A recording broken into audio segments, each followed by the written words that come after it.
What a brilliant season it has been so far for the first 5 rounds. This place marks the halfway stage of the championship, and whoever comes out of this race with championship lead in hand knows that for the second half of the season here in the Venomworks Sportscar Championship, this is going to be a crucial battleground for the foreseeable future. This is the momentum track. This is the one that generates form. This is the one that generates who has what. And an iconic track like this finds itself 211 kilometers from Paris as we race today. It's going to be interesting for LMP2 and GTE vehicles. 1 hour's worth of time and qualifying about to start in the next 30 seconds or so. Here, live and uninterrupted on Forever Sim Racing. I'm Jake Sperry here in the commentary box, joined by Caitlin Penny alongside me, Marco Barbanera on the cameras here for this one. But this is key here, Caitlin, as we race here today. This track is a long track. It is all about high speed, going through corners such as the Porsche curves, going through corners such, of course, as Mulsanne, and the 2 chicanes, one being Forza, the other one being Michelin. This is a tough challenge for these drivers over the course of 1 hour. Of course, Jake, it's a very tough challenge. Long straights, and very difficult to pick your braking point into either of those 2 chicanes, or of course down into the Mulsanne corner. And it's going to be a real test of endurance today. It's 1 hour, just like most of the other races, of course. Although today it's going to require just as much or more concentration than any of the other tracks to, as I said, pick out your braking point and to get around traffic when you reach it. Of course, a real saving grace for these drivers will be the fact that it is such a long circuit, which means that traffic shouldn't be so much of an issue as it is at other circuits today, but still going to be very difficult, and I would much rather be in the commentary box than out there where they are. Well, the issue they've got today is in qualifying, no less rather than the race, because this is such a long lap here for the GTE category. It's a near on 4-minute lap for some drivers, 3 minutes 50 seconds we're expecting there or thereabouts for the GTEs. That it is going to be 9 minutes allotted here in qualifying, compared to what is normally 8 minutes that they get overall. So they get an extra minute to make sure that they are allowed their second lap, and once they have finished their second lap, they are to pull over immediately, because there will only be a 1 minute break between the GTE field coming out and, of course, the LMP2 field coming out, who will get 10 minutes to go and set a lap time. Now, this is going to be key here, Caitlin, because that's going to mean that we're going to have both categories of car out there on track at the same time. But because this track, which is 211 kilometers from Paris, is 13.63 kilometers long, that means there's a whole lot of time to make sure that you get your time in.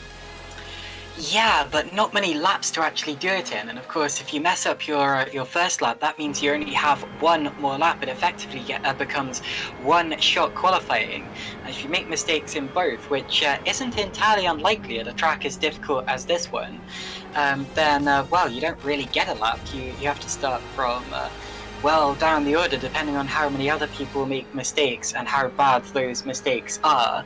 But yeah, it's really going to require drivers to be very clean on these qualifying laps, and I wouldn't be surprised to see some people taking it a bit more cautiously than they would do at a shorter circuit. But anyway, I'm sure the cream will still race to the top, as it always does, because qualifying is qualifying and pace is pace. Well, let's talk championship for the moment. As we know, when it comes to this series, it is all about the points, and the man who's got all the points at the moment is PJ Clijstens. He's on 129 points of a possible 130 overall. The 130, or the points that he couldn't pick up, were for fastest lap and pole position last time out at Monza. So here at this track, 211 kilometers from Paris, this could be really interesting for a number of reasons. The one reason that I'm keeping an eye out on were the practice times, Caitlin. Clijstens was 1.2 seconds quicker than his nearest rival in practice, that being Dion Phillips. Yeah, and of course this track is quite long, so that's less of a gap than it would be at other circuits, but that's still a lot of time to gain. And considering the second and third place cars are separated by just 100th of a second, it shows you just how far out in front PJ Clijsens was in practice. Qualifying's a whole different kettle of fish, of course. It's higher pressure and less time, Although, of course, PJ Clijsens still has the advantage being the fastest driver pretty much all season long. So far, he's very, very tough to beat. And the last round, actually, was the first round where he didn't get a bonus point along with his victory. So that shows you just how dominant PJ Clijsens has been, and it's pretty much guaranteed. Well, it is guaranteed that he's going to go into the second half of the season in the lead of the GTE Championship. Here he goes through the Porsche curves in his Porsche towards the end of the lap to start his first flying lap, and we'll see exactly what he can do in qualifying conditions. Well, we'll certainly see whether this is all going to work for the Alpine Sim Sports driver, and this is going to be a case of letting some drivers go through here like Mathieu van Delden and picking up enough of room to really set out and go on a flyer. He's going to be one of the last drivers to get out and going, and already with nearly 5 minutes allotted here in qualifying, those laps need to be coming down in on the board thick and fast. You've got the two Meraki cars of Tom Metherell and Ewan Marshall out on track together. It's worth noting that one Mr. PJ Clijsens used to be a part of the Meraki racing team, and as such, Meraki have a huge lead when it comes to the GTE Teams Championship of 153 points, but it is worth keeping in mind they only scored 10 points last time out at Monza, so now this is going to be a tall order. You got likes of Flemish Sim Sport, Lux Sim 24 Esports in there, and Alpine 6th after that win for PJ Clijsens last time out. So that team's championship is looking like it will close up for the second half of the season. Indeed. So around the lap, I believe the first person to set a flying lap is going to be Dion Phillips. He is just heading down towards the Mulsanne corner at the minute, and of course he was second. He's got the second chicane to. Oh no, that is Mulsanne, ignore me.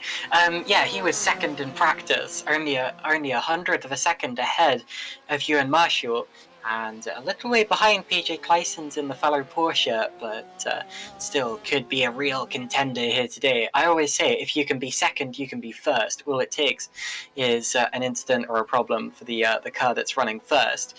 And Dion Phillips will be first when he crosses the start-finish line, presuming he's not passed by anyone before that point. Watch him here as he heads down another long straight. This, of course, isn't the Mulsanne straight that we've just witnessed. This is another long straight towards another hard-to-pick braking zone, possibly the hardest of them all since it has a curve in it, heading down towards Indianapolis. Touching the gravel slightly on the exit. That's not a huge amount of time lost, but definitely a bit. And then down towards Arnage. Again, another difficult braking zone to pick out. It's all just long straight followed by braking zone, followed by long straight, followed by braking zone here. And that's what makes it tough. This is a stop-starty style of circuit here. This track 211 kilometres from Paris. So that's going to mean that Dion Phillips has got to be careful. If he pushed out too wide, he'd get one of these 1x off-track incident points. If you have even a 0x in qualifying, the lap is abandoned. It will not count as you go on through. So that's going to be disaster. Drivers who invalidate their lap around here today could be in a whole world of hurt compared to a whole handful of other drivers. Phillips now coming out of the Porsche curves, and now just a handful of chicanes come up and remain. The Ford one is going to be one of those, and now hitting the brakes. There's the pit entry on the right hand side. Drivers will have to do one mandatory pit stop here today, and now through that final chicane where the GTEs are a lot quicker than the LMP2s, which are of course the Honda HPDs, and over the line Phillips goes and does not set a representative lap time due to invalidating with that 1x off track. Ewan Marshall, a 350.1 is the benchmark, and immediately pulls it over to one side to end the lap. So that's going to be key to likes of Ethan Bass coming over the line. 3:55 at the moment goes good, but these drivers are allowed to finish the lap that they start, but there's not long to go. With that, there's only 50 seconds, not even that, 40 seconds, 35 seconds now, as Nick Yarrington comes over the line. 3:55.4 goes 6th place. Thompson and Fletcher both coming over the line, and Billy, that's going to be the end of Billy's qualifying there and then. And now 20 seconds remaining, Caitlin. These drivers have to get times in. They do indeed. Drivers still yet to set laps. Keanu Begonjon hasn't set one yet. Jonas Gillis just crosses the line there. He has, well, it's a representative lap, but not a particularly quick one. PJ Clysons as well crosses the line, and that is a 3:50.045. Now, he can go 7/10 of a second, possibly over that, faster than that. So we know that he can improve. But we'll see if he actually does. He's got one more opportunity to do so, and if he does invalidate this lap, we might actually not be seeing him on pole position, since the track does tend to get faster, and of course other drivers are going to get opportunities. So even though he's P1, this lap could really matter for PJ Clyson still. Well, this is going to be key, so all of these drivers have to be pretty much on it right now. They know what they need to do. The time's up. And of course, in 20 seconds' time, all these LMP2 drivers are going to be coming up onto the boards and trying to get going. PJ Clysons is the last driver on track. Morgan Thompson has stopped the car out on circuit. He will not go any quicker out there on track. So that's going to be a disaster for him. He'll go no higher than 4th place in the GTE field. So Tom Metherell, Steve Hobbs, David Nichols, first start for him. Ethan Bass out there on track. Jonas Gillis there with Matisse van Delden, and then PJ Clysons. There's 7 drivers who can improve their times. The LMP2s have just been released now, Caitlin. They'll all be on their outlaps, and crucially right now, it's Simon Underhill first start for the Nomad Sim Racing team. He's there with Tony Baird. Neil Andrews, the championship leader, just behind. But there will be 10 drivers here today in the LMP2s trying to get themselves up to pole position overall.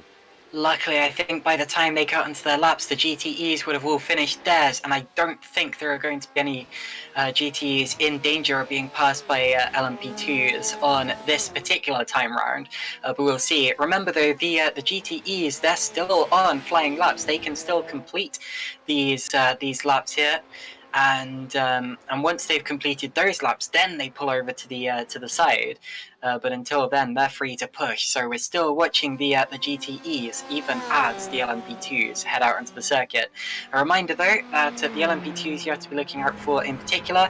Neil Andrews, of course, leads the championship ahead of JPW Ringwood. They've been battling all season, and they are separated by just 17 points. And Ben Johnson is the nearest one to them, a little way behind. But anyway, we're still watching the GTE is heading around. Let's see what they can do on their second flying laps. They are heading through the likes of Indianapolis, and those nearer at the front are around the Porsche curves at the moment. Steve Hobbs, currently in 5th place at the moment, needs to find some time. Currently needs 3 thousandths to move up ahead of Morgan Thompson through the final couple chicanes, and trying to make the room and trying to get the position through the final section. Now heading over to the line, and Hobbs has invalidated it, and as such, lap will not count. With that one, it was a 3:54 in the end. It was still valid. Here's David Nichols, though, trying to make a run to the line. Currently in 7th on a 3:54, moves to a 3:53.9, improves time but not position. Bass will come down onto the lane, which means there's only 2 left. Matisse van Delden looking to improve, and PJ Clysons feeling like it is going to be his time at this stage. So those drivers trying to really make those pushes. Here comes Van Delden through the final couple of sections. Is 1.3 seconds off the nearest driver, currently classified at the moment in 6th place. Likes Dion Phillips, Billy Fletcher, Damien Shave, Lee Woodburn, and Keanu Begonjon did not set times. Van Delden runs wide. Here comes Clysons over to the line. So Van Delden moves to a 52.9, but that's a 49.8 for PJ Clysons, who breaks the barrier and goes 3/10 clear overall. So that is ideal. So now it's down to the LMP2s to go out there and get those times, likes of Underhill, Andrews, Baird and co at this stage, trying to make sure that they get themselves into position for their times, and they'll be starting, Caitlin, in the next half a minute. Indeed, so that's pole position in GTE for PJ Clysons. We know he can go even faster than that by about half a second or possibly over that. Ewan Marshall will line up second, then it's Metherell and Thompson. We'll give you the full order when we have it official. The first LMP2 onto a lap, it appears that it's going to be Simon Underhill at the minute, and indeed he puts the power down and accelerates towards his lap. However, he's got Neil Andrews directly behind him, and we know how fast Andrews is, so we may see a swap there. But anyway, that may actually help Andrews, depending on whether he can get past on the straights. It's all about the slipstream here, so we'll see what ends up happening between the two. But anyway, Simon Underhill onto the lap. He's already gone through the Dunlop chicane into the S's and out towards Tetra Rouge, which shoots you onto the long and famous Mulsanne straight. And of course, that Mulsanne has had a lot of chicanes go through. Underhill just kicking up 2 tyres into the grass. He's got to be careful about pushing that far, especially at that corner as well. There of Tetra Rouge, always a very tough place to get it right. And you can see he backs off of his lap and allows Neil Andrews to go through to try and make sure that he's picking up a second lap as quickly as possible. You've got the likes, of course, here of Connor Robb trying to make a first start and make a good impression. Phil McDougall as well out there on track as well, and every driver is going to try and make sure they put themselves in position. Tony Baird's lap is invalid as well, so he'll drop back and try and get himself some time. And Neil Andrews has had himself maybe a bit of a moment then. His lap ultimately gets invalid as well as he went on through. Was he a little bit too aggressive somewhere on track? So that's going to be a reset to pit and go once more, and we'll have no draft for the entirety of the run. Drivers not happy with their opening laps and now feeling like, okay, these cold tyres, which have been part of the update thanks to week 13 on the iRacing build, they might need that time to get those tyres up to temp. The likes of JPW Ringwood out there, Yellow Peter Hoogland out there at the moment. It's all about drivers putting themselves in the best place to get a good lap in. It seems like Josh Johnson at the moment, Caitlin, will be the first time in. The Johnsons have been flashing their lights, basically saying move out of our way if you're not on a lap. We've seen Underhill appears to have picked up the pace a little bit, despite the fact he's not on a flying lap, or at least we don't think he is. He certainly backed off earlier this lap, and I think it got invalidated when he kicked wheels into the grass. But anyway, I wonder whether the Johnsons have maybe backed off as well. Oh, and I think someone just went. No, did someone? I think someone may have kicked a bollard into the runoff area there, because I saw something red go flying straight on, and I don't think it was a car. So I think possibly a bollard kicked up at Mulsanne, which isn't really that bad. But anyway, in cone. Oh, it's the favoured cone. It's the cone of all cones. It sits there very nicely on the outside of Mulsanne corner, and it's almost begging Caitlin from time to time to just be hit. Well, I think it's just been hit, but anyway, Josh Johnson's had to bail out of his lap. He's been through the gravel, meaning I'm not sure, is Ben Johnson still on a lap? If he is, he might be the first driver to actually set a flying lap. Should be the case. Yeah, not actually sure if he's on a lap or not yet. It doesn't appear that that many drivers are actually going to get a time this first time around, which is interesting. It means we effectively get one-shot qualifying on the second lap here, and it's all rests on this. So this is going to be a dramatic and climactic end to the qualifying session. I expect one more lap to go. So let's see who gets a flying lap this time around, and who can set himself up for a second flyer. Simon Underhill then will go on to start another attempt at a flying lap. You've got Ben Johnson, who should be the first representative time over the line. 3:33.4 then is the benchmark, a full 16 seconds quicker than the classes. Yellow Peter Hoogland goes into second position with that time. Like Tony Baird was not able to set a good time out there. Connor Robb with an extension somewhere on track. JPW Ringwood with an extension out on track. McDougall couldn't set a time either. Now here's the next big worry that drivers have as off goes Underhill. He will not get a time in at all. Is that if all of these drivers do not get a time in, Caitlin, they are ordered by their I-rating overall. It's the only time in league sessions that I-rating is a determining factor for qualifying. Yeah, now If an LMP2 fails to set a lap, is it allowed to pass the GTEs and start ahead of them? That's the question here, as that's JPW Ringwood going slow, coming out of Tetra Rouge. So that's going to be maybe a slowdown penalty, it looks like. And that Yeah, would so Ringwood's not going to be get a lap. a lap invalid. Yeah, so Ringwood's not going to get a lap here. That's dramatic for the car that's second in the LMP2 HPD Championship. And that's a big shame. He's still going. I'd have expected him to pull off if he wasn't going to get a lap. But anyway, yeah, that could be dramatic. It's definitely going to put him at the back of the LMP2 field anyway, apart from drivers who maybe can't set a lap at all. But we'll see. Still, in fact, on that first lap, only 2 LMP2s actually managed a lap time, Johnson and Hoogland. Johnson's now stopped by the side of the road, so he's not going to set a second time. Goodness me, we could end up with a really muddled up grid here, depending on who can actually make this lap. Exactly, and you've got the likes of Neil Andrews, for example, only just now heading towards the Ford chicane, so he'll be one of the last drivers to set a time, along with Daniel Merchant, if he can make it right now. He's on a flyer at the moment, is Mr. Merchant, and he'll be hoping he can sell himself up through the order at this stage. But here is Andrews over the line. This is an outlap, so goes on to a flyer with 30 seconds remaining in session. They are allowed to finish the times that they go on to, but you've got the likes of Dan Merchant heading through the Porsche curves right now. So difficult, these corners. They are the epitome of fast sweepers, which can so easily go wrong at a moment's notice. Yeah, no disrespect to other drivers, but Andrews is the most important car on the track at the minute.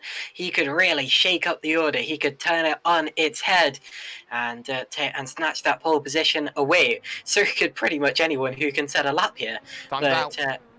Anyway, time is now up, so we'll see who can cross the line. And who, as Daniel Merchant sets, so he's now third on the grid. Merchant with a 336.871, and that's a bit of a way off the pace. But again, it's going to put him ahead of anyone who can't set a representative lap time. Well, this is going to be key. The final few times will be coming in. This is Jelle Peter Hoogland right now in car number 15. He's being chased at the moment by Tony Baird, who has yet to have a strong race finish in this season. He's had an accident in each of the first 5 rounds of the championship. And at the track, which is 211 kilometres from Paris, he'll want to try and get the run that he knows he's capable of. Here's Hoogland, though, through the chicane. Very aggressive, trying to get this one slowed down and over the anti-cut curb. This is such a strong end to the lap here as Jelle Peter Hoogland over the line does not set a time. There is Baird, 32 flat, 1.4 seconds clear of anybody else. Here's Connor Robb now coming over to the line, and has Robb got anything to answer? 34.2, not bad. That's good enough for 4th place at the moment. Nobody else is on a flying lap except for Neil Andrews, and he will have all the time in the world to get this lap done here as he now heads in towards this next section of track through Mulsanne and now on the run to Indianapolis, Caitlin. I've been watching his lap and it's been pretty clean so far for Andrews, and if he can set a lap here, that will put him at a supreme advantage in the championship, since of course Ringwood is not going to be setting a flying lap this session. I'll be interested to see if he's allowed to pass the GTEs on the formation lap. But anyway, here comes Neil Andrews through Indianapolis, sweeping it in. That's a fantastic corner to watch cars going at in anger and keeping it off the gravel on the exit as well. He was close to the inside of the track, but I think he was okay.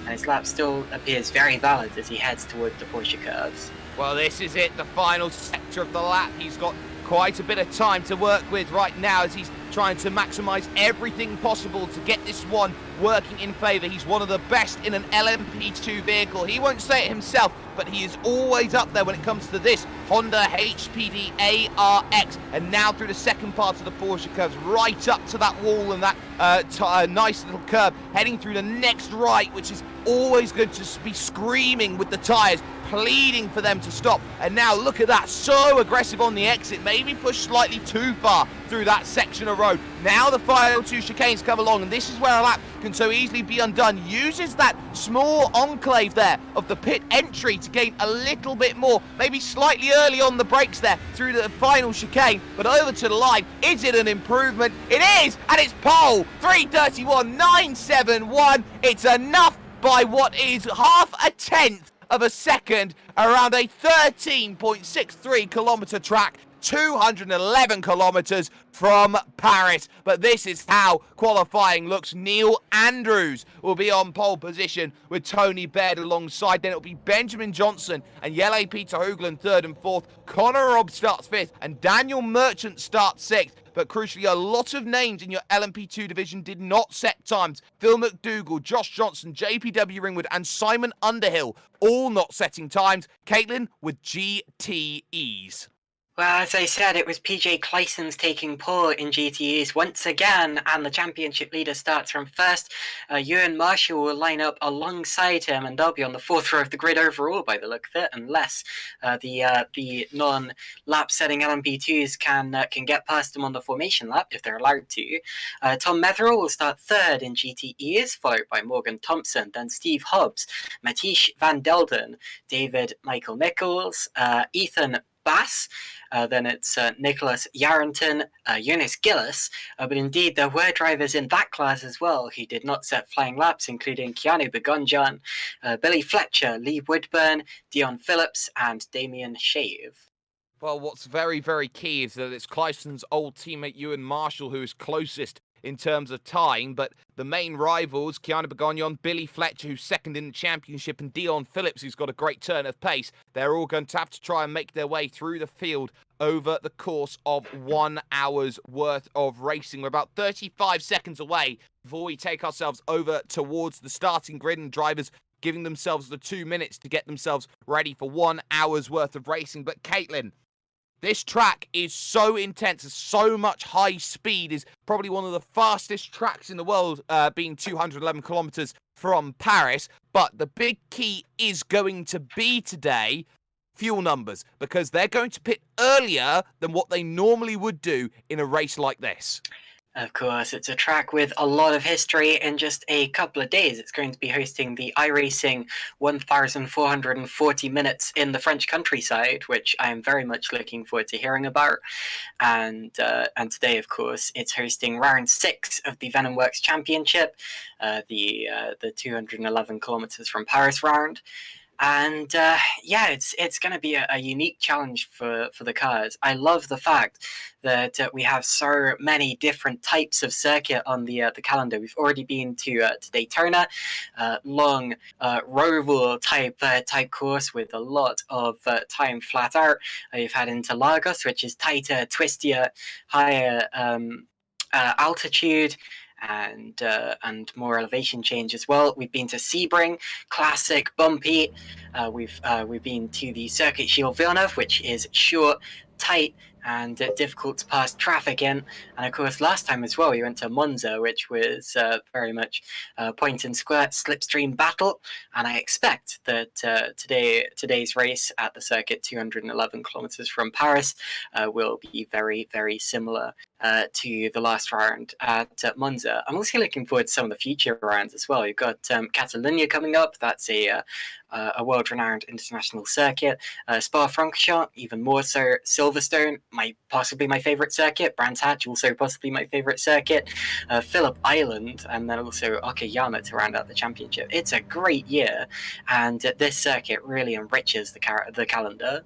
Absolutely, it is classic, you could say, vintage endurance around this place. So this is going to be a very interesting scrap. I think what's going to be happening is that even though these drivers towards the back are lined up in a sense right now, where the LMP2s will need to try and make their way through the field, I think that they are going to be getting a form of a wave around to get onto the back of the pack with the other LMP2s. One of the small quirks about iRacing happening at the moment is that there is not that differentiation in terms of class at the point in time. But there goes the iRacing Porsche first safety car, making its way through the ironic, or not even unironic at this stage, going towards the Porsche curve. So right now that's going to be key, as some GTE cars will make way on either side of the track now, and this is going to be something quite interesting. You're going to see all of the LMP2s make a nice way through the middle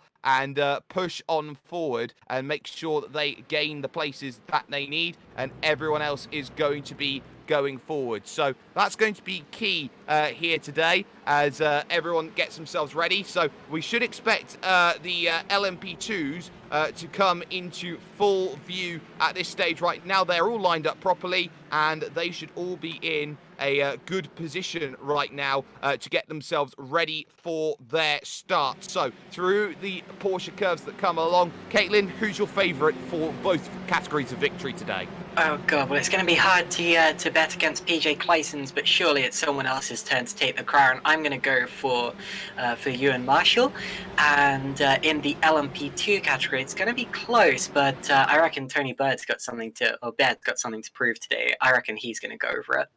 Well, every driver's going to try and make sure that they go for everything that they have at this stage, so we will see who is going to put themselves in the best possible position today for this one as they head to the final couple of chicanes out on track. This is going to be a key fight for everybody as they will all look to get themselves right up in position, hoping like they have what it takes to take the initiative out of this one into the second half of the season. So now's the time where everybody picks themselves together. That pace car will dive right, or should dive right at this point in time, and it takes that big escape. They're not taking the actual pit entry line, but there's the green flag, and let's get ourselves going then. Neil Andrews with a great start, Baird in second, there's Johnston in third, and Jelle Peter Hoogland in fourth, some side by side a little bit further back. GTEs have already gone here, and Marshall has already got the jump here, Caitlin, on PJ Clyson.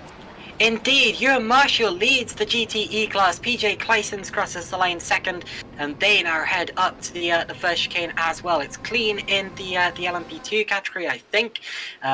Bit of a scrap on the Exodus. They try to resolve those muddled up positions from qualifying, but indeed it's three Porsches leading the GTE class, but in a different order.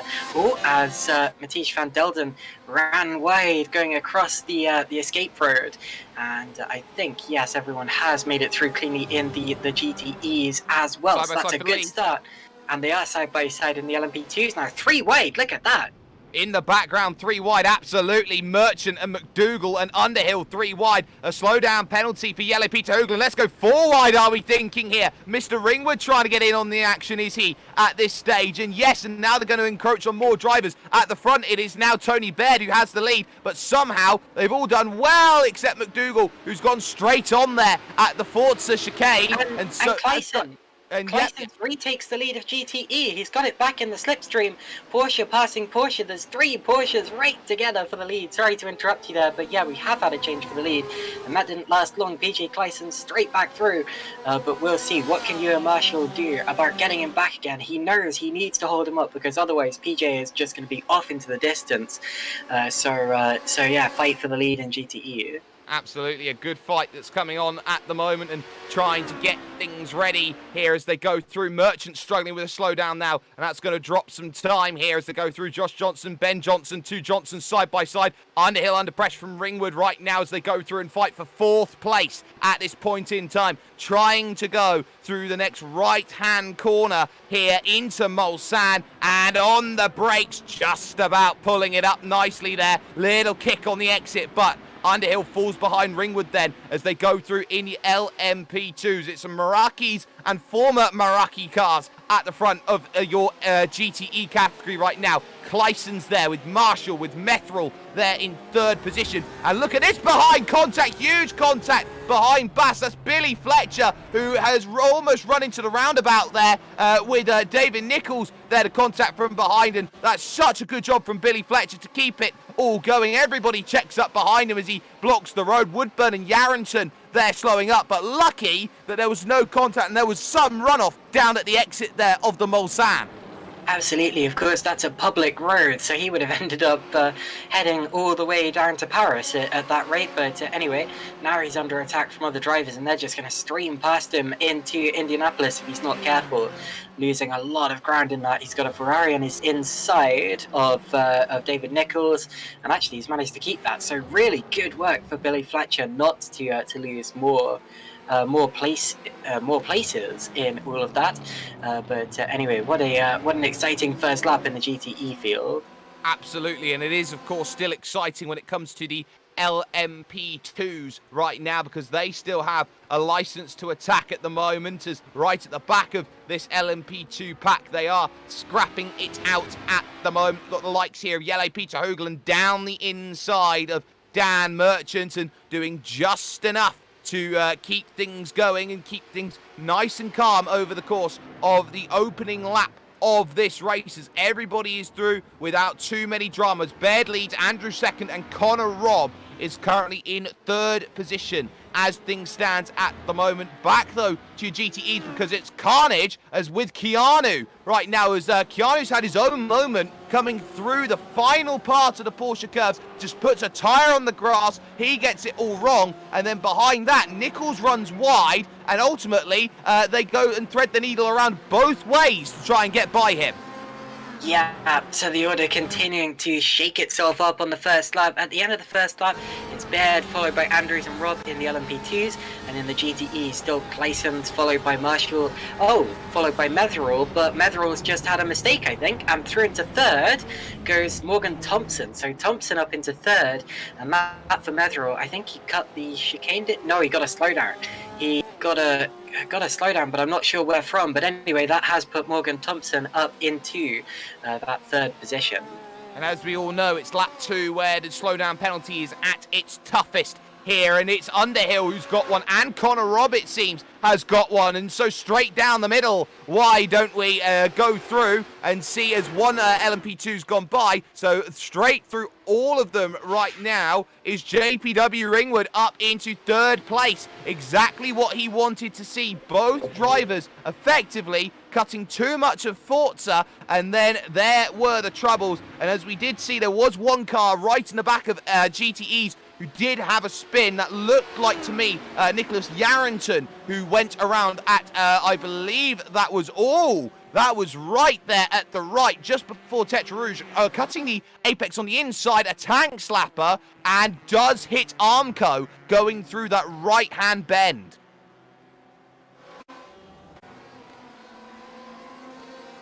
Still, though, at this point, at this moment, we've got some great scrapping going on up and down the field. Baird leads from Andrews, but now Connor Robb trying to get back at JPW Ringwood here, but here comes Simon Underhill trying to look for a move. He's got McDougall right in front, moves to the inside trying to get it done, and here's some Noah's Ark racing, because Connor Robb down the inside of JPW Ringwood now gets back into third position. A little bit more hard fought. Underhill, he's straight on, he's in the tyres, and he's just straight across the circuit. Bang! More contact. Yellow Peter Hoagland gets a tap of it as well. A big accident there at Indianapolis.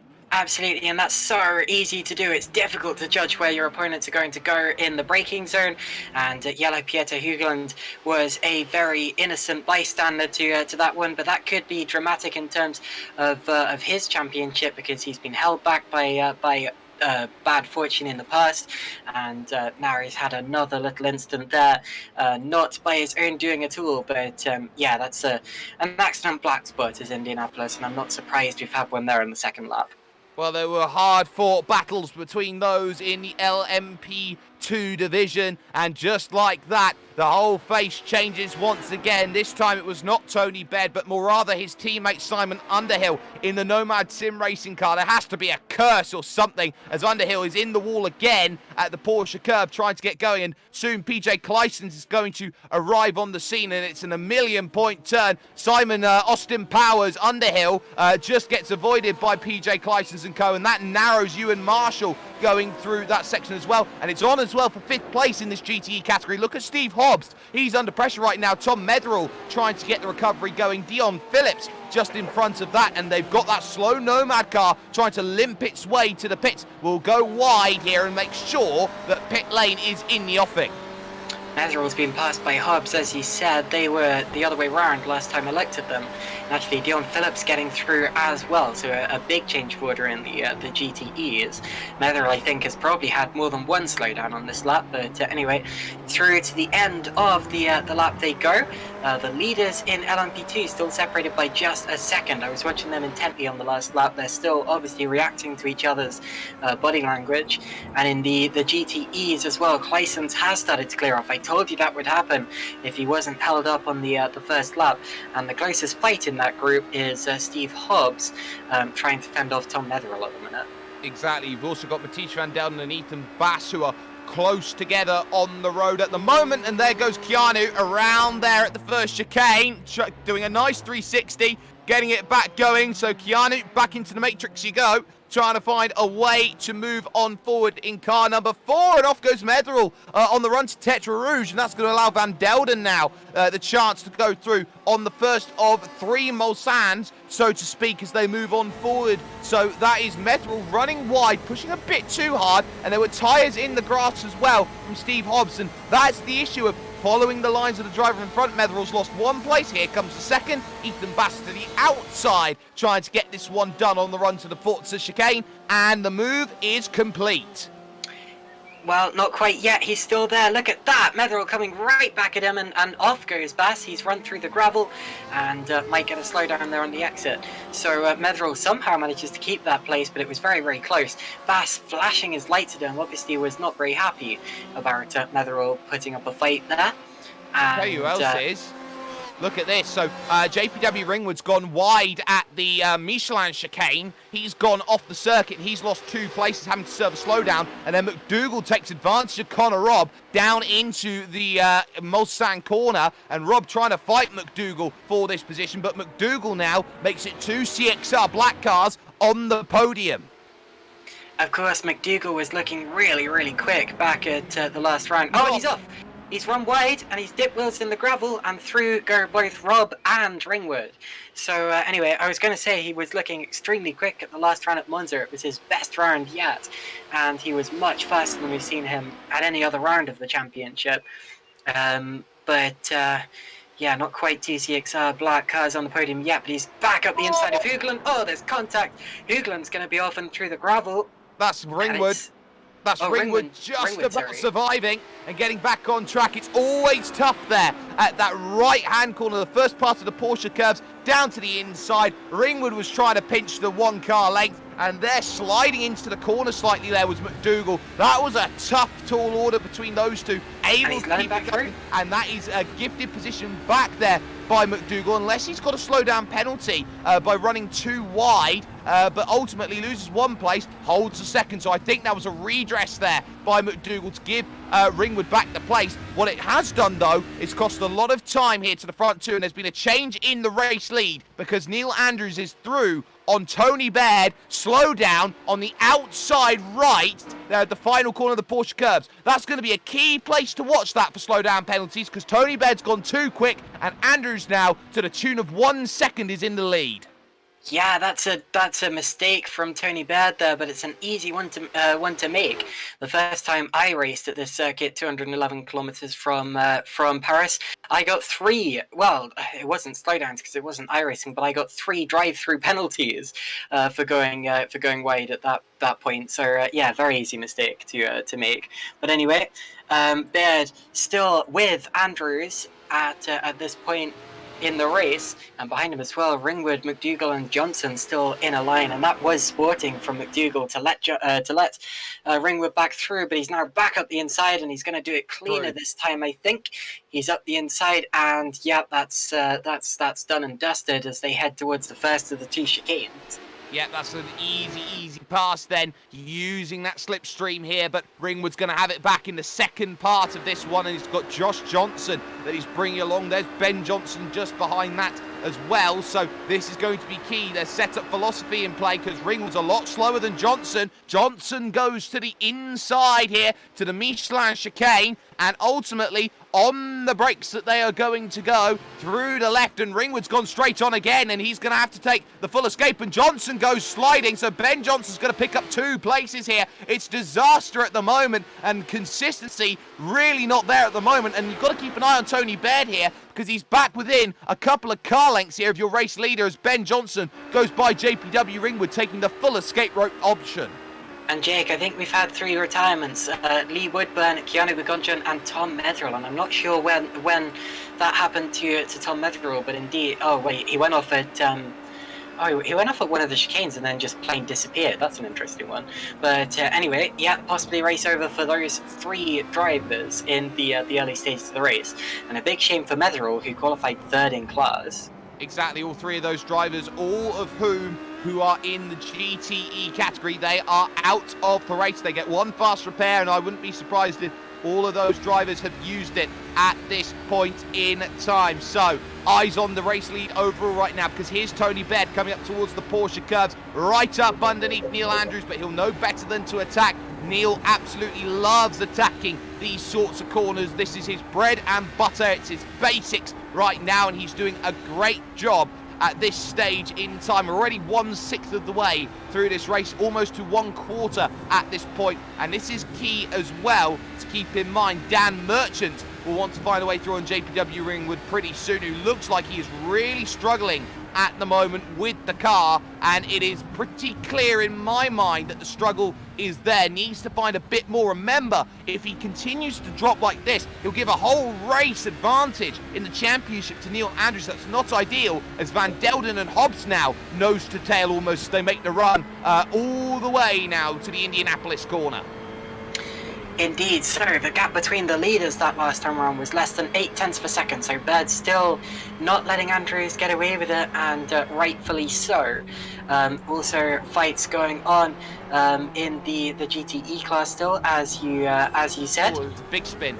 It's Yarrington again, right down at the back, hits the brakes. He noses it into the wall as he went on through. It was a weird place to have a spin. So he was heading through towards Mulsanne, clips the curb on the right, and the wheel just snaps on him as he turns in, almost like he's turned and braked at the same time, and Yarrington caught out.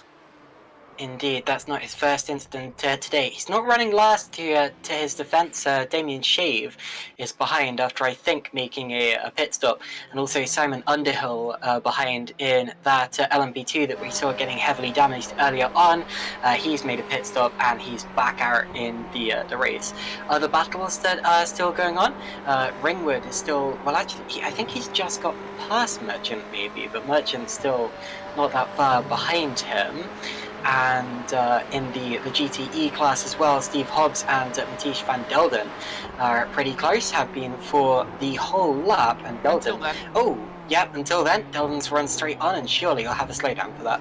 And you can see really heavily hitting the brakes. You get a couple of seconds to slow down that section, and now all of a sudden that gap extends itself out to what is 1.7 seconds and more as Van Delden tries to put the power down to chase down Steve Hobbs one more time. So PJ Clyson's in your GTE category has a lead of about 4 seconds at the moment over Ewan Marshall. That last time by took 0.7 of a second away on that run. Morgan Thompson, though, under pressure for 3rd place, has lost a whole second in the opening sector alone to Dion Phillips. Yeah, Dion Phillips charging hard in the lead. Porsche. Pretty bad. Like going for it. He's up the inside towards Indianapolis, and he's through. So Tony Baird takes the lead.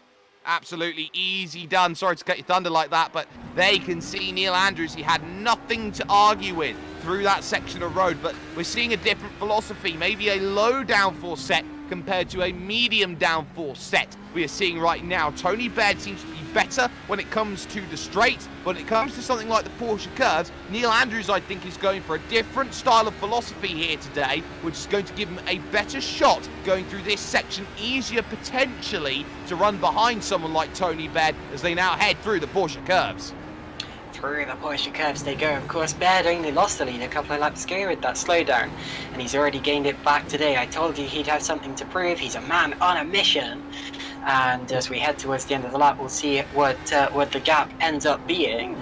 But yeah, Neil Andrews, of course, the championship leader, knew better than to fight him too hard and possibly risk an accident. I'm also interested in Daniel Merchant, not just keeping up with Ringwood, but possibly challenging him here. This is the best I've seen Merchant drive for a while. But yeah, sorry, Jake, you said ooh? I did say ooh because there was a change as Steve Hobbs is now behind Mathieu van Delden, all done in the toe. So Hobbs had nothing really to argue against. Van Delden absolutely breezed on by, and that is now Mathieu van Delden up into 5th place in your GTE category at this moment. Connor Robb, though, has just lost 3rd place to Phil McDougall, but the race still on. That was a big slowdown penalty for Connor Robb having to serve. He gets back up to speed, but ultimately now trying to go down the inside of turn 1 here against McDougall, side by side to the chicane of Dunlops. They come along as I was talking Matt Hardy speak for a moment, but McDougall just pushing a bit wide, and I think he's got the place done so they go under the bridge. Yeah, looks like it to me. McDougall up to third. And now Johnson going for which Johnson? Oh, Josh Johnson. He spun. Absolutely. Into turn number 2, back steps around, didn't have control of the vehicle from minute 1 to minute last, and ultimately it was a nice pretty pirouette, but pretty pirouettes, Caitlin, do not get you results. Well, they do in ballet, but anyway, Josh Johnson now down to the back of the field. The only LMP2 behind him, of course, is Simon Underhill, who's still behind several GTEs, trying to recover, sorry. Look at Hobbs down the inside here at the Porsche curbs and gets the position back then on Mathieu van Delden. Jolly good, you don't know where to look, but yeah, that's a Ferrari passing a Ferrari. And it is Hobbs ahead of Van Delden. They've swapped places twice in the last lap. And yeah, this fight might not be over yet. Towards the end of the lap, they've got that's Underhill coming up behind them, and that is for position. That was close. Look at that. Managed to slot in between them, and now gets through cleanly. That was a bit too close for my liking there. And it was 2 teammates as well, because of course Van Delden, part of the Nomad Sim Racing group, and that's so very much was a case of, some would say perfect coordination, I would say lucky coordination there. I'm coming through, oh wait, yeah you are, fine, I'm out of the way, get on through. So that's the change of position. Van Delden now behind Hobbs by a fair margin when it comes to attacking at the moment out on track. But for the time being anyway, this is what's key with this race right now. The top 2, Baird and Andrews, they're on a race on their own at the moment. They are, get this, through 6 laps of racing, Caitlin, 21 seconds clear of McDougall in 3rd place. That's crazy. And yeah, laps here are long, but they're only about double the length that they would be at another track, maybe triple if you take a shorter circuit. But yeah, that means that at any other circuit, that would be 15 or 14 laps. 21 seconds, still huge margin there. Baird and Andrews slipstreaming each other, pulling away from the rest of the field. But we do now have 2 CXR black cars in the top 3. Exactly, and we did have 3 when it came to the GTE category, but Morgan Thompson has given the place away to Dion Phillips, sits behind nicely for the second of the 3 Mulsannes as they go on through towards the Michelin chicane. Of course, Michelin, the tyre company, also create the Michelin Food Guide Review, which has been so very key in terms of what is good food and what is not good food, so to speak. But for the time being at the moment, Dion Phillips holds the place and now starts to break away. But there's Simon Underhill, who's trying to gain back the position out on track, and that's the key for Underhill. He's just picking these drivers off one at a time, hoping he will find some vehicles of his own category at some time in the late race. Once again, the gap between the leaders, less than a second, has been for pretty much the entire race. I believe it's going to be the same for 3rd and 4th as well, and maybe Ben Johnson getting in on that as well. He's certainly catching, probably within 2 seconds of them by this point. Crossing the line, they go. Oh, not quite within 2 seconds, so I was a bit off, but anyway. Also in the GTEs, we've been seeing that fight between Thompson and Phillips. Phillips still ahead for the time being. They've just been passed by Underhill there, so Underhill getting back up into that position. Now, watch as Thompson, I think, is going to go for it. Maybe not quite close enough as they head towards Indianapolis. It's a really tough corner to make a move in, but you can do it if you're close enough. And Phillips there holding his line, not startled by the car in his mirrors, and that's important at this section of the circuit. Exactly, just doing enough at the moment. Here is Dion Phillips running his own race and hoping to break 1 second very soon. Something I've noticed quite interesting, and it's championship related for GTE at the moment, is Billy Fletcher's pace. His last 2 laps that he's crossed the line have been invalidated, which says to me that he is running around with damage which is terminal at some point in time. So he will probably be someone who's looking to try and pit very, very soon. The car looks clean on the outside, but it may be under tray damage in the Ford. Could it also be that he's been running off the road every lap, or? No. No, okay, because that would just give him a slowdown. Yeah, that's worrying for Billy Fletcher. I don't think I've seen him get involved in an accident at all, but yeah, you see, sometimes not all of the damage is visible, and I'm pretty sure he hasn't served his fast repairs, so anyway, of course, pit stops are expected to today, or at least I think they're pretty much mandatory for all drivers, if not technically, and we should start to see them maybe in 3 or 4 minutes, so yeah, we'll see. We'll definitely see, and we'll see for the race lead right now. Tony Baird has been reeled back in by Neil Andrews once again, and this has very much been a case of these two. You could put a sheet over them right now, and they'd be fumbling about trying to make sure that they get themselves a bit of fresh air. But for the time being, Baird and Andrews 1 and 2 having their own fight. 3 and 4 still there. Connor Robb just very quietly running his own race right now, just staying behind, hoping that he can get back onto the podium, and strategy could be key. But a big mistake there through Indianapolis corner for Connor Robb drops him almost 0.6 of a second through that corner alone, because he got himself all crossed up on the entry. Simon Underhill now back up into the LMP2 field, not on the circuit, but he's at least passed the GTE leader PJ Clysons, did it cleanly, and that is a good thing to do. Still, as you said, close fights between Baird, Andrews, and then McDougall and Robb as well, and this could all change when we go into the pit stages. It all depends on who pits and when, and how they plan on getting the jump over their opponents. But yeah, this is the real critical part of the race, where you have to start reacting to your opponents and predicting your opponents, and putting in quick laps when it need be.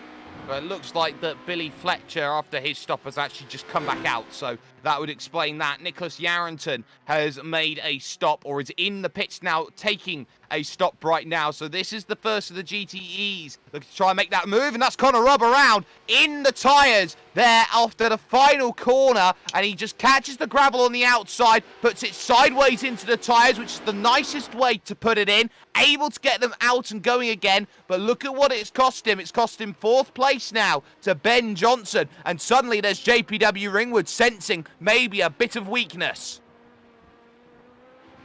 Yeah, Connor Robb, that first big mistake we've seen from him today. He's been running really, really well.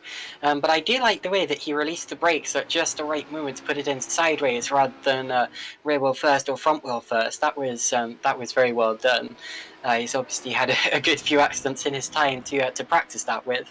But anyway, Robb now under pressure from JPW Ringwood, and Ringwood will get him in the straight here. There's going to be not much competition in that, unless Robb can use the DRS, or not DRS, sorry, the slipstream, to get back with him. Ringwood now goes defensive. Yeah, it does feel like it. And surely the second straight should be a bit closer, unless he can get through now. Look at this, around the outside. No, earlier on the brakes, and JPW Ringwood very comfortably holding 5th place then after that move. But there's a couple more straights to come along with this, so that's going to be making life tough. Yellow Peter Hoogland's caught the back of Dan Merchant, 6th and 7th on the, 7th and 8th on the road at the moment. They're going to have a really strong battle. But look at Connor Robb come straight back at JPW Ringwood, who is very deficient in a straight line, it seems, at this point in time. Straight on by and on the brakes. Not much you can do at this section if you're JPW Ringwood. He's trying to really open up the middle of the corner, get himself going again. Connor Robb has his number, has him matched at this stage, and it looks very clear. What's also clear right now is that these drivers in the the LMP2 and GTE fields were starting to hit the lap traffic process, and it's Neil Andrews who's had a moment somewhere out on track because he has dropped off of the back. And in fact, he was struggling with Damien Shave going through the first Porsche chicane. Goes through the first part, and he has a huge moment, does Shave. He loses the back end, and the experience of Andrews there, enough to hit the brakes so he doesn't run into the back of him. Very good avoidance from Andrews, and that may have saved his race there, but it's cost him a bit of time, and we'll see just how much time that's cost him at the end of this lap. But yeah, Andrews, of course, who was within a second of Tony Baird as Hoogland now. Side by side with Dan Merchant, trying to get the move done on the brakes at Indy, using the banking on the outside as Merchant inside for Arnage, a 90-degree corner which very much makes itself feel here at the track 211 kilometres from Paris, like it's a hairpin, holds the place. I'm impressed by Merchant today. This is definitely the best we've seen him drive so far this year. And now let's see how he can defend. Yellow Pieter Hoogland going to the left-hand side. That's going to be the outside for the first of the Porsche curves. There's a slight kink to the left before that. And through goes Hoogland, but does he keep it on the road? Yes, he does. He does, and that's key then for Yellow Pieter Hoogland, who gets himself up now into 7th place, ahead of Daniel Merchant as they push on in this one, looking towards their stops pretty soon at this stage. I would have thought Tony Baird leads by 1.5 seconds over Neil Andrews, but that's nothing around this place with drivers left, right and centre trying to make some stops, and JPW Ringwood becomes the first of the LMP2s to dive down in and make a stop. Hoogland's in as well, so both of the, I think they're both Venomworks cars, right? Are into the pits. Now, do they have to stack or do they have separate pit boxes? They have separate boxes. That's good. I'm glad that they do. Ringwood, of course, second in the championship. Hoogland was fighting him earlier in the season and then had a couple of dodgy rounds. Both of them stopping in their respective pit boxes. Interestingly, Andrews, he lost probably about 6 or 7 tenths per second in the instant that we were talking about a lap ago. Although, of course, the pit stages are coming up soon, so that could all be taken away from Baird again. And in fact, they have a GT coming up right ahead of them. Exactly, and that's not going to be ideal. There goes JPW Ringwood out of the stop and looking to move on forward. So that's ideal for him. Good stop there and moving on again. Out on track he goes and has clean air to go out and attack. Maybe a bit of damage wouldn't have been too helpful for him at the moment. PJ Clyson's managing the gap well at the front of the field. Keep this in mind, Caitlin. That gap now up to 6 seconds over Ewan Marshall, and the only person who can stop PJ Clyson's right now is PJ Clyson's himself. Well, yeah, or an LMP2, but I'm touching wood as I'm saying that. PJ Clyson's still doing a really good job in the Porsche. He's been pretty much untouchable this season. And if you remember at the start of this race, I said surely it's someone else's turn.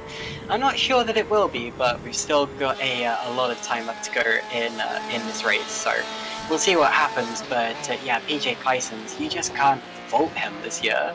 Absolutely not at this stage. Has got 5 wins out of 5 and has not looked back at any given point here in this race. So now we start to look towards the second half of this one. Drivers trying to put themselves in the right place to try and get themselves that extra 1 position here and that extra 1 position there out on circuit. Marshall has every reason to be worried right now. He lost 2 tenths that last lap by to Dion Phillips, who's there at 4.5 seconds back, just putting that pressure on. Any mistakes will certainly make life a little bit tougher out here today compared to other drivers in this field. So that's just something to keep in mind. The longer that this race goes on, the more it seems to be favouring here Dion Phillips, who's having a good run in that Porsche, that Venomworks Porsche at the moment. As things stand overall, Porsche have domination, it seems, at this moment. 1, 2 and 3 in this event for the GTEs. Good job from Dion Phillips as well, running 3rd in GTE, despite being one of the drivers who did not set a lap time in qualifying. So he's had to fight through plenty of cars to get back up into that position. Oh, and into the pits comes Tony Baird.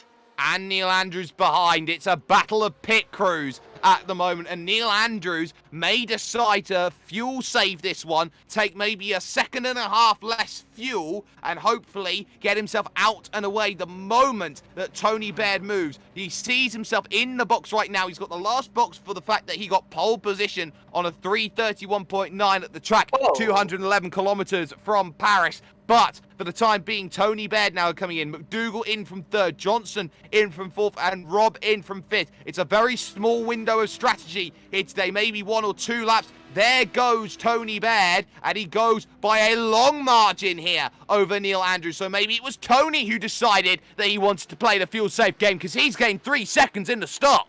Indeed, he has. So Tony Baird leads the race. Also into the pits, Daniel Merchant. The reason I said just now is that Conor Robb had a big off entering the pit. I'm not sure if you get a penalty for an unsafe pit. Potentially, maybe. Yeah, maybe. I was wondering whether that was going to happen, but yeah, crazy to see the top 6 drivers all coming into the pits. I'm not too surprised, but still, you don't tend to see that that often. But yeah, we'll see if Rob does end up getting a penalty for that. Out of the pits, Baird leads, followed by Andrews. McDougall still in 3rd place. Johnson's come out in 4th. Rob has now exited in 5th place, so I don't think he lost too much. And Dan Merchant is going to exit in, well, he's going to be behind JPW Ringwood. So Ringwood's already gone through.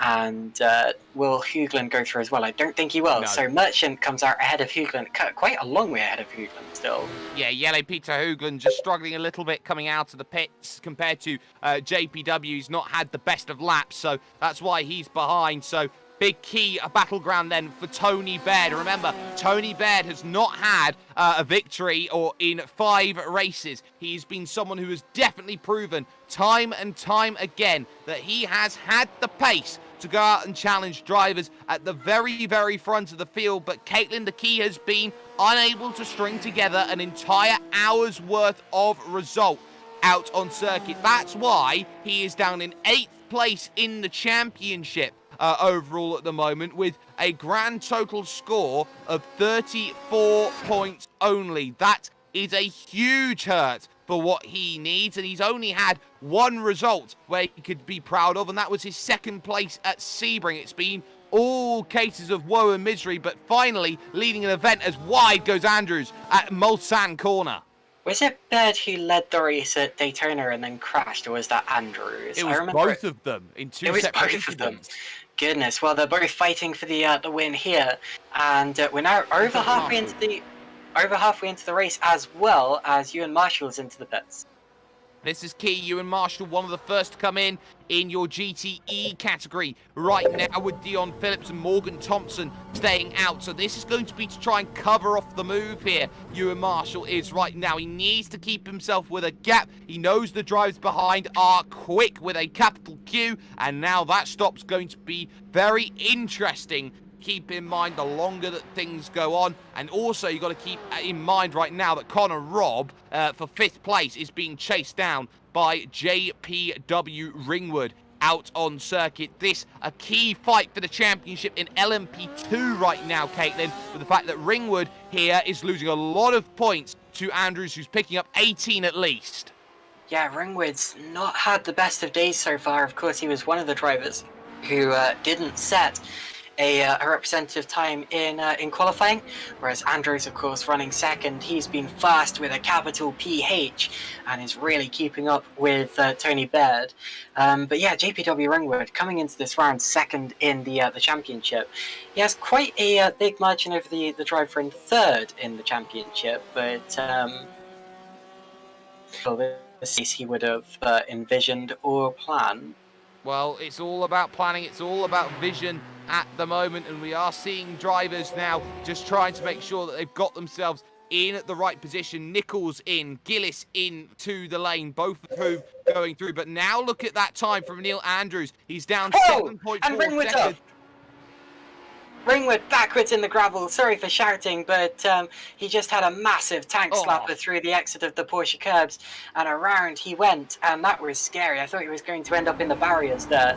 But yeah, Ringwood's day, we were saying it was already bad, and well, he's now under pressure from Dan Merchant as well. So yeah, his day's going from bad to worse.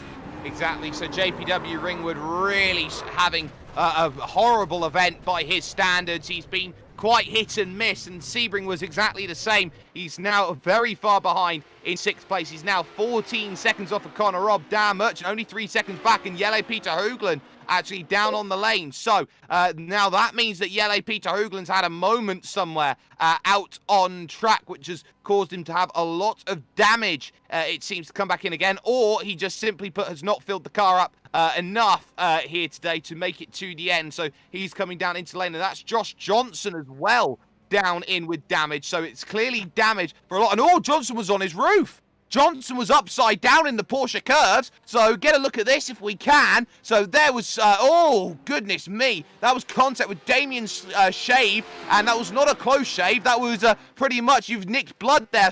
Tiniest bit of contact on Josh Johnson at the Porsche curves, into the wall hard, up and over, with a bit of help from iRacing lifting up and over Josh Johnson. That's so unfortunate. I don't even think they touch. I think it was slight neck coat contact. But yeah, very unfortunate from Johnson. And Damien Shave there, he got away very, very lucky. He did. So Damien Shave, that would not be ideal. A close shave by his standards, but he's been around quite a fair few times. And that's Connor Robb around down at the Michelin chicane there. And it's all of a sudden drivers making unforced errors out on track. There's JPW Ringwood right now, and we'll see on the black box relative that there's been a mistake for Connor Robb, and Robb has gifted almost half the time that he gained back now to JPW. Dion Phillips in the pits. Didn't he already come in? Or am I... Okay, so Phillips in to make his stop, and so is PJ Clysons from the lead of and Morgan Thompson in as and well Hobbs from 3rd in GTE, and Hobbs is in. And Van Delden. Ewan Marshall, I expect, will be the first that stays out because he pitted last time around. Matthias Van Delden is in the pits as well. So is Ethan Bass. So the pit lane getting very busy again. We saw this just now with the LMB2s, and now it's the GTE's turn. Well, it's going to get crowded right now, and this is going to be key. Have the new tyres help Ewan Marshall. He's coming down the front stretch right now, and here's PJ Clysons coming out to the pits only. So this is going to be close for the race lead. Suddenly 6 seconds being wiped off. There goes Clysons. He's off and away, but Marshall stays in 2nd. But look at that gap. It's a lot closer than it was. It was a slow stop for PJ Clysons, and suddenly that GTE field is back within 2 seconds, and Clysons has to work for it again. That's a lot closer than it has been. PJ Clysons built out a huge lead. But as you say, he has now got Ewan Marshall right on his tail. Marshall benefiting from pitting before him. And now, I think if Marshall's going to win this race, he's going to have to swipe while his tyres are warmer. Otherwise, Clysons might well get a chance to pull away again. We'll see if he can do that, and if it works, he's in the slipstream heading down the first of the 3 Mulsanne straights as it is now. Of course, separated by chicanes and ended by the Mulsanne corner. He won't be close enough just yet, but needs to keep getting closer and closer every time he gets the opportunity. And he might well be able to have a swipe maybe down into Indianapolis or the Porsche curves or something like that. Well, this is also something that's quite key here as Van Delden gets a slow down penalty, and through goes Ethan Bass, upper place. Remember, Bass now has gained, and there's Billy Fletcher in the background trying to gain places and has 2 right in on the sights, just locked in, hoping to snipe a couple of positions away. But now every place has become something so very, very crucial, and we are firmly right now in lapped traffic central, because like Thompson and Phillips and Marshall and Clysons will all have to be lapped once again. And part of per iRacing rules, Caitlin, is that it is the responsibility of those lapping vehicles to get by the lapped vehicle. Incidentally, Simon Underhill, I believe, is out of the race. He, I think, must have had another incident, but anyway, that will be only our 2nd LMP2 retirement since Josh Johnson is also out. Back with the fight for GTE lead. Marshall didn't get as close to Clysons as he would have liked that time around, and I think Clysons may start to pull away again. But they do have they have Tony Baird about to lap them actually, so we'll see how this goes. Well, that's key. Underhill came down into the pits and retired the car. So that looks like Simon Underhill's day all over. He pitted the car and retired it. It was an incident heading on the run out of Indianapolis to Arnage a couple of laps ago. No need to go and look at it, but that was not key in terms of the way things have gone right now. Connor Robb not very happy with the very slow David Nichols trying to stay out of the way down the inside, and very nearly crowded into an accident there with Nichols slow on the apex. That was a case of lap traffic being scared on track. Oh, you're going down the inside. Oh, I don't quite know what to do. And that's the key. Just being spooked there with just how aggressive things are. Van Delden still trying, though, to get back by Bass. So here comes Tony Baird about to pass Ewan Marshall, who's second in the GTE category. Needs to make sure that he does it as cleanly and quickly as possible for both of their races. They're both in high positions, and then hopefully and probably when Baird does get through, he won't have to. And Hoogland's out, so we've lost Yellow Pieter Hoogland. He's our third LMP2 retirement.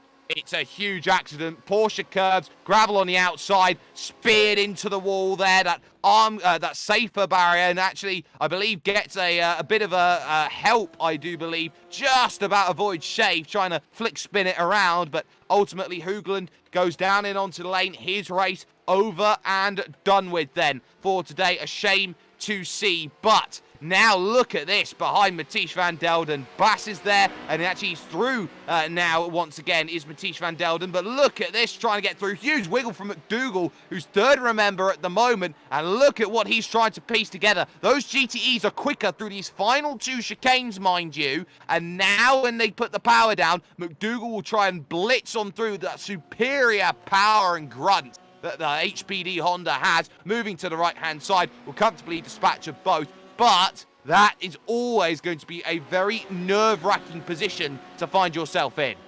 So Baird's now clear of the GTE traffic. He won't have to meet another one of them for a considerable amount of time, I expect. And Ethan Bass? Look at Bass. He had a big wiggle coming out of the Dunlop chicane. Can't find a way down the inside of Van Delden.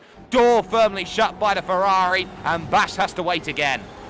He does indeed. This is the battle between Van Delden, Bass and Fletcher, and Fletcher's got a much better run here, and his car tends to be better through Tetra Rouge. Anyway, now onto the straight, and as I expected, he pulls out to the right-hand side. Billy Fletcher, second in the championship, in the GTE championship, going past Ethan Bass, and next up for him will be Mathieu van Delden.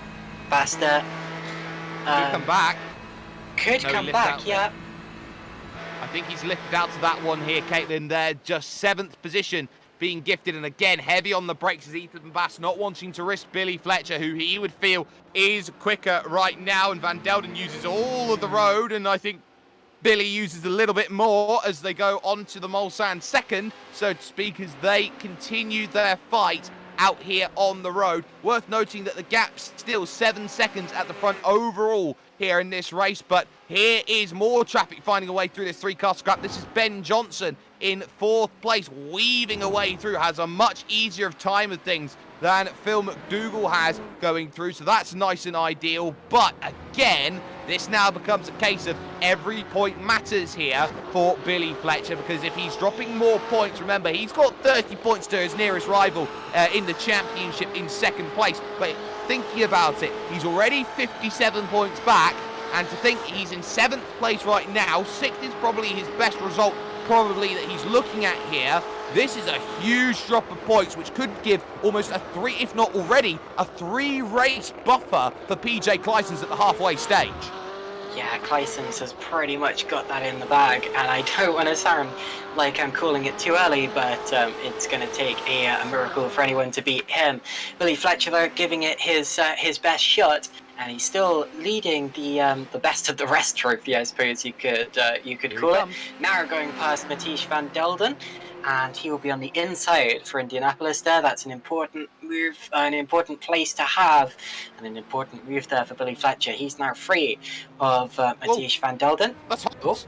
That's Hobbs. Hobbs off. Bass off as well, following him in sympathy there. So off goes Steve Hobbs, all on his own, on the brakes, on the outside, just cannot get the car turned in on the marbles, and he spears it into the wall. So Hobbs now, that's another place gained for Billy Fletcher, and Ethan Bass wanting to try and find a way through, hoping there's no damage on Steve Hobbs' fiercely forward Ferrari, and at the moment he can look as fiercely forward as he likes because he lifts off of it and allows Ethan Bass the move through. So that's a position change out on track, and Billy Fletcher getting a Christmas present from Steve Hobbs, as did a whole host of other drivers. Ringwood within a second and a half of Connor Robb behind. Bass there did also go off, of course, but lost a lot less time than his opponent there, than Hobbs, and has got through cleanly. So that's good to see from him. But yeah, it's so easy when you see an opponent going off ahead to just slightly miss your braking point and to get distracted enough to run off the road. People call them sympathy spins or sympathy offs, I suppose, in that case. But anyway, towards the end of the lap, we see that Fletcher is now classified as being 5th in class. Van Delden is now 6th, followed by Bass 7th, and then I think Hobbs, he's in the pits. So Hobbs in the pits, and that will be to repair some damage, I expect. That will be a huge hurt. He was having a very, very understated run with Steve Hobbs. We hadn't seen too much of him. He spent most of the race on his own, and with about 13 minutes remaining in the race, he has run himself into troubles at a track 211 kilometres from Paris. But Tony Baird leads 6.9 seconds, the margin at the moment. But the key fight to keep in mind is Ringwood versus Robb for 5th place overall in your LMP2 division. Robb makes away by Van Delden here on the first of the Mulsannes. Ringwood hoping to get close here at 3:05 Ks at this point in time. Robb over at 3:10, but Ringwood now using the draft has a higher speed differentiation between himself and Connor Robb, but gets down the inside of Van Delden without any troubles at all. Next up will be Billy Fletcher, but Ringwood is just hitting the peaks of his powers to get by drivers as and when he needs to. Fletcher will see them coming, and Robb flashes the lights to make sure that he sees him, and goes past him, puts a car between the two of them. Flashing the lights is Fletcher now, and I'm not sure why he's flashing. But anyway, through as well goes Ringwood, and Fletcher didn't lose much, if any, time in all of that. Of course, it's easier for the GTEs than for the LMP2s, as they just have to sit there and remain predictable. But for the LMP2s, they really have to search for a clean way by. And now we have Ringwood back in the slipstream of Robb. They do have more GTEs up and coming, but not for a while. So a bit of clean road. In fact, they have Benjamin Johnson. Oh, and wide goes Ringwood. Oh, just pushing a bit too much there. He got really close, missed his braking point slightly, almost ran into the back there of one Mr. Connor Robb, but cannot find a way to get close. It's the 3 drivers who are 2nd, 3rd and 4th right now in your GTE category that they're catching. Ewan Marshall, who's actually losing time again to PJ Clysons. You've got Dion Phillips there, and you've got Morgan Thompson, 3rd and 4th. So this is going to be a little bit nightmarish towards the end. Marshall has himself about 4 seconds here to Dion Phillips. That's the key. But how much is the fuel going to play a margin to Ewan Marshall, who had, of course, a wonderful pit stop? I presume he calculated it correctly. He does tend to, but anyway, he's just being passed actually around the outside by Phil McDougall there. McDougall still doing a great job in 3rd position. Did McDougall actually finish on the podium last time out? I know he got close. I believe he did. Yeah, I couldn't quite remember if he'd actually done it or not. Using that enclave on pit exit there to just maximise the track. That's when you know they're taking it very, very seriously. And he's actually about to catch the GTE class leader as well, PJ Clysons. But yeah, all of these drivers, they would have done simulated runs, and of course a lot of them have done previous races in the championship as well. So they'll know roughly the amount of fuel that they'll need. And well, hopefully no one's got it wrong anyway. I don't expect they would have done. Well, touch wood that they've all got it correct, but at the time being, there's not long left in this race. We are inside the final 10 minutes overall. And here are the key battle points that we're seeing out here on track. It's third versus fourth at the moment in your GTE category, with Morgan Thompson staying within a range of Dion Phillips, but unable to really get anything more aside from that. The gaps otherwise have really extended through this field, with the likes of Connor Robb and JPW Ringwood 1.2 seconds apart. And in fact, Connor Robb now has actually lost that position out on track. He's spun with contact between them. So Connor Robb spins at Dunlop. He goes straight over the chicane, and JPW Ringwood gets it wrong as well, following, and just gives him a nice little love tap on the side. So both of them make a mistake, and ultimately Ringwood picks up the place and moves himself now up into the top 5, which I think is great damage limitation, Caitlin.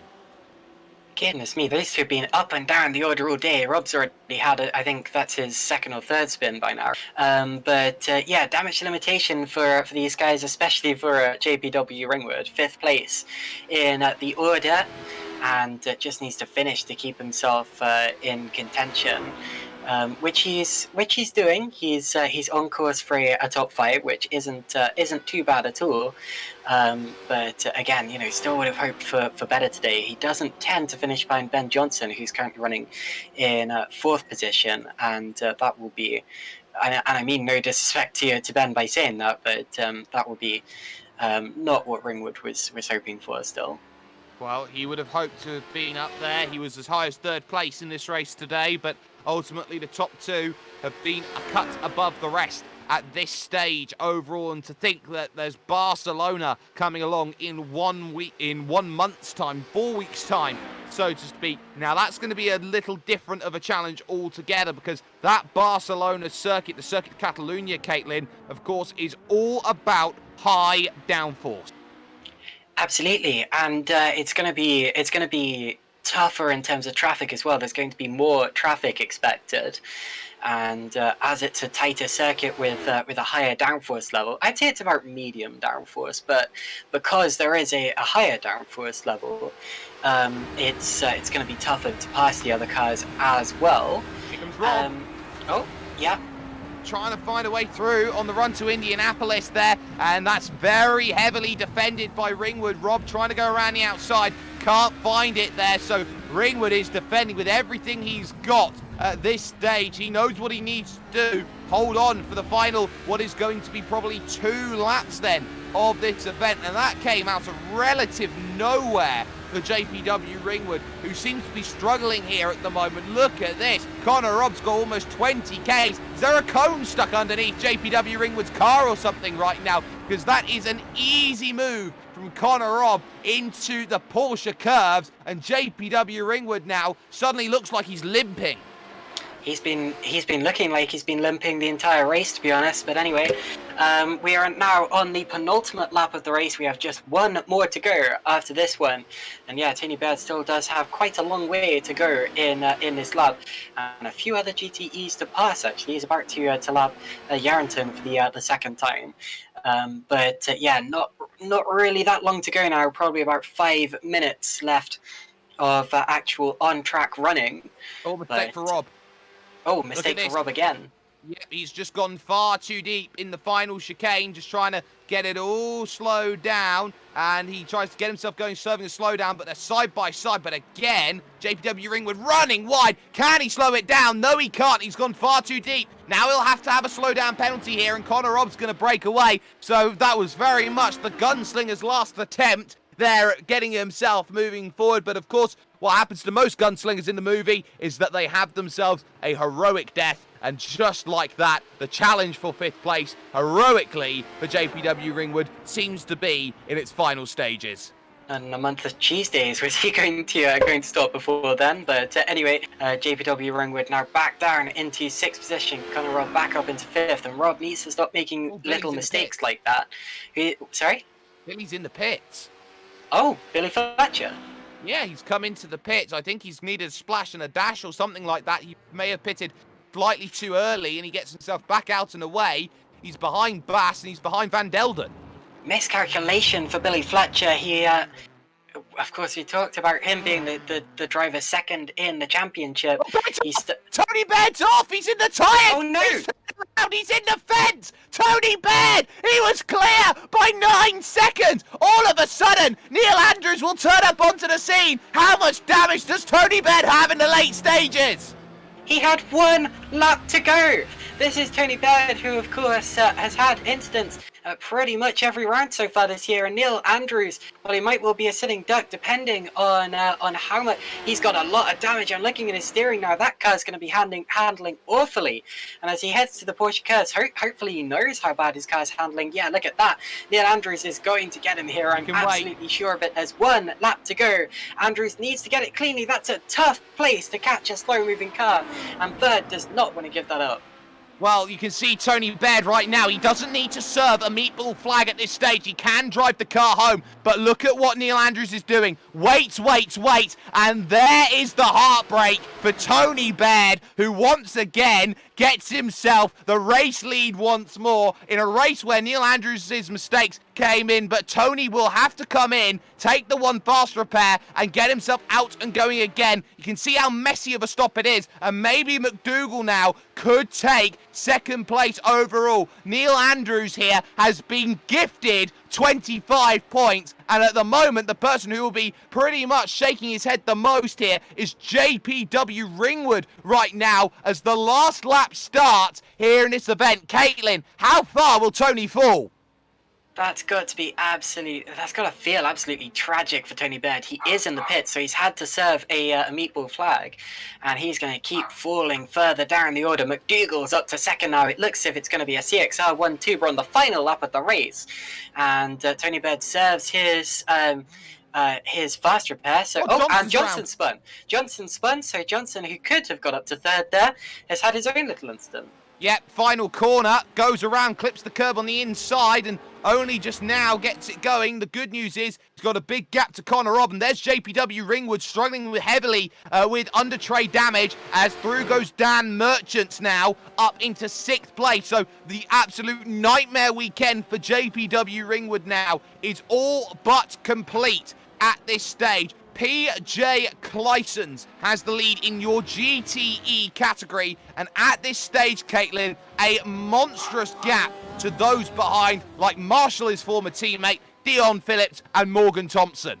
I look back at what happened to Baird. He just had a slight twitch mid-corner at Indy, and went straight on into the tyre wall, bounced across the track into the Armco, and that was his win.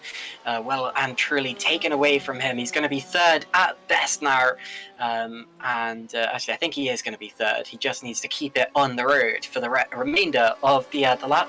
Neil Andrews is heading down towards the Morzan. He's only got a few corners left to go in the lap. It's still quite a long way in terms of time. PJ Clysons as well is going to win GTE at this rate. He's been pretty much untouchable all season, but today, as usual, he's done it again. And I'm just watching Neil Andrews as he approaches Indianapolis for the last time.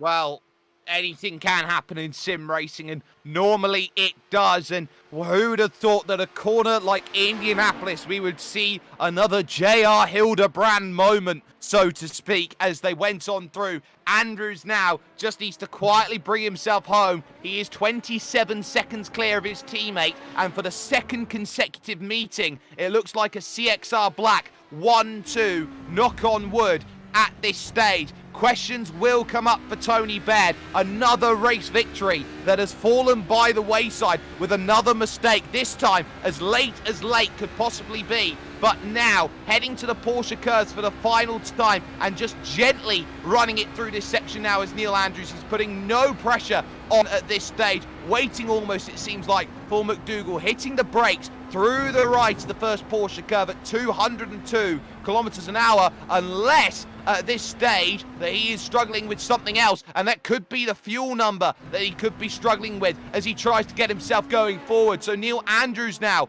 all of a sudden, trying to get it home, now is going to find himself with Phil McDougall closing up in the Porsche curves. It looks like it's going to be okay. 174 kilometers an hour. May just have to clutch it at this stage for Neil Andrews, but he sees home, and it is only a couple of corners away. On the brakes then, he really slows it down for the final couple of corners. This race has been on lock for him as he waits for teammate McDougall. Let's get ourselves the nice photo finish flag out. Remember, it's a short run to the start-finish line, and it will be, once more, CXR 1 and 2, the gift of all gifts for Neil Andrews, who wins the race ahead of McDougall in second position. And what could have been for Tony Baird, it is third place, but with 2 laps to go, a lap and a half even, the race has fallen by the wayside. It will be fourth place for Ben Johnson on a sterling drive, even though there were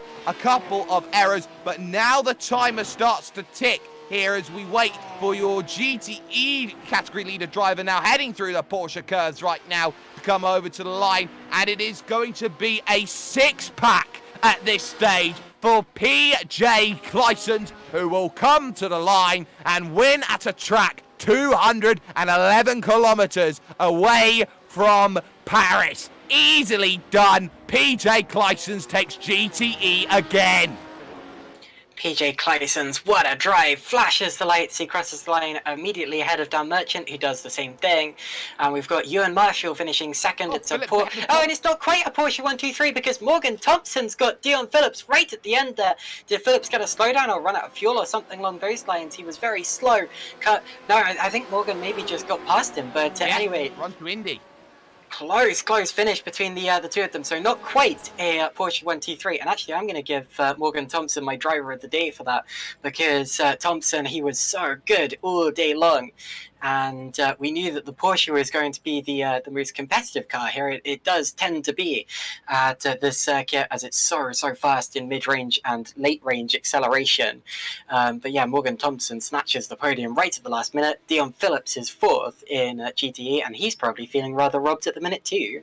Well, here's confirmation of overall results. It is for the second consecutive meeting, a CXR Black 1-2. Neil Andrews ahead of Philip McDougall. The gap 2.4 when they crossed the line, but the big difference maker is that there was a lot of slowing down by Andrews to get the photo finish over the line. He was nearly 30 seconds clear with Tony Baird 2 laps from the end, a lap and a half even, at Indianapolis. He does a JR Hildebrand and he loses the race win overall. Fourth would go to Ben Johnson with Connor Robb rounding the top 5. Daniel Merchant had a quiet drive to 6th place, but a very entertaining one at that by his standards. JPW Ringwood, though, he will be the one who will be most hurt by Tony Baird with the damage that he had. 7th place today gives a whole race margin to Neil Andrews, one that he was hoping that was not going to come up. The drivers who did not finish in your LMP2 division were Jelle Peter Hoogland, Josh Johnson and Simon Underhill, all 5 and 7 laps respectively away from this one. GTE, though, is with PJ Clysons picking up the win, and Caitlin, you have the whole field. Absolutely. So, as we said, it was Andrews ahead of McDougall, then Baird, Johnson, Robb, Merchant, and Ringwood in the LMP2 field. And the LMP2s that didn't finish were Jelle Peter Hoogland, Josh Johnson, and Simon Underhill. Then in the GTEs, PJ Clysons took the win out of Ewan Marshall. Morgan Thompson snatched the podium at the last minute, and actually Dion Phillips is he classified behind Mathieu van Delden? I'm not sure if he had a penalty or something, because Van Delden's classified 4th in the order for some reason, and Phillips is classified 5th. That would be a penalty.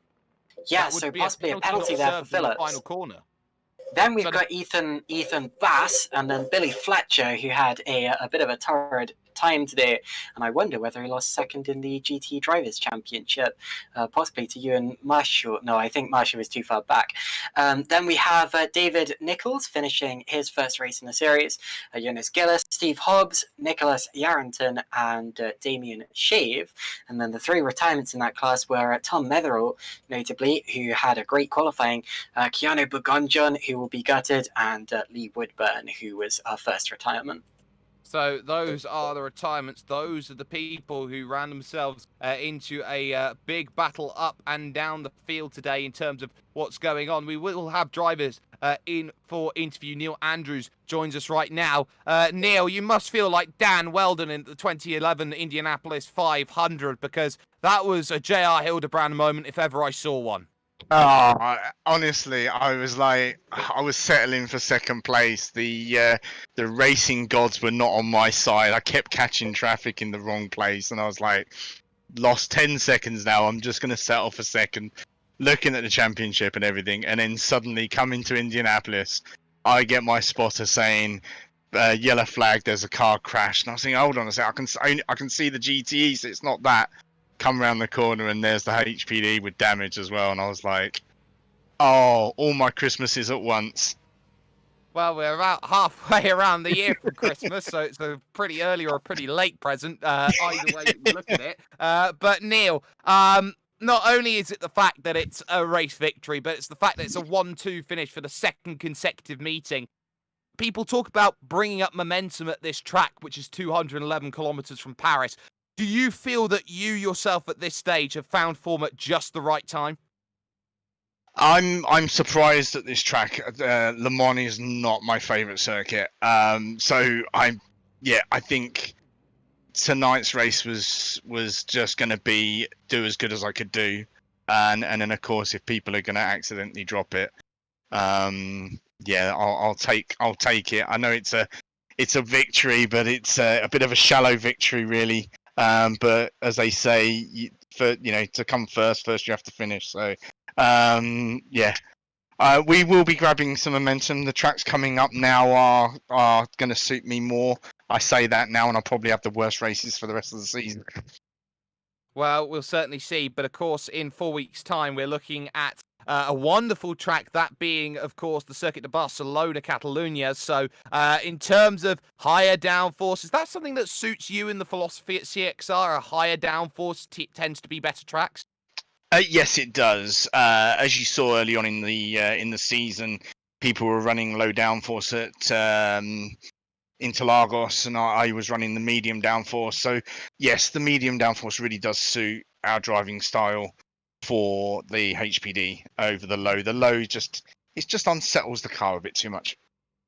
Well, before we let you go, Neil, a massive victory for you. Shout out sponsors, anyone you'd like to thank? Well, we have got a sponsor now. It's alcantech.com. They do hydraulic brake pedals and other sim equipment as well. So we finally got a sponsor. So a big shout out to them, and a shout out to the team as well. We all work really hard. So yes, a big shout out to them, and we'll look forward to seeing you in a month's time. Well, it's all those victories that have got the sponsor. Neil Andrews there, huge race victory there as he got himself through. But Caitlin, final thoughts as we now move ourselves away from here today and look towards the Circuit of Barcelona.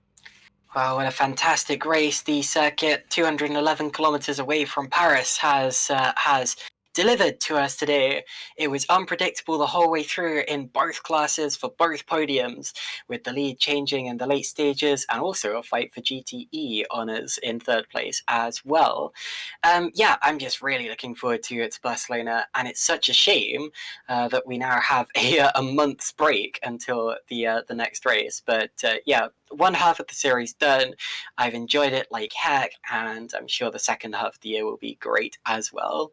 Absolutely, and the only place you can catch that is on Forever Sim Racing. A massive thanks, of course, has to go to Violet for the music that you've heard on today's broadcast. Of course, she's been putting out some fantastic stuff. You can catch all of her albums on Bandcamp and on Spotify. The two songs you've heard, of course, have been Convergence and as well as Square One. But a massive thanks has to go to Marco Barbanero, who's been on the cameras, provided by the legendary Dougie Beard, as you've seen all of his work with everything going on. That's been Caitlin Penny beside myself, Jake Sperry, and Tony Baird will absolutely be kicking himself if he isn't already. A huge opportunity lost to gain that momentum back, and ultimately it's another case of waiting for that first Venomworks win of the season. But Barcelona awaits, and if anything for the low downforce work for CXR, even though they don't quite like it, it's going to be an even tougher challenge for everybody else trying to chase this one down. We'll see you at Barcelona very, very soon.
So much more to see, so much more.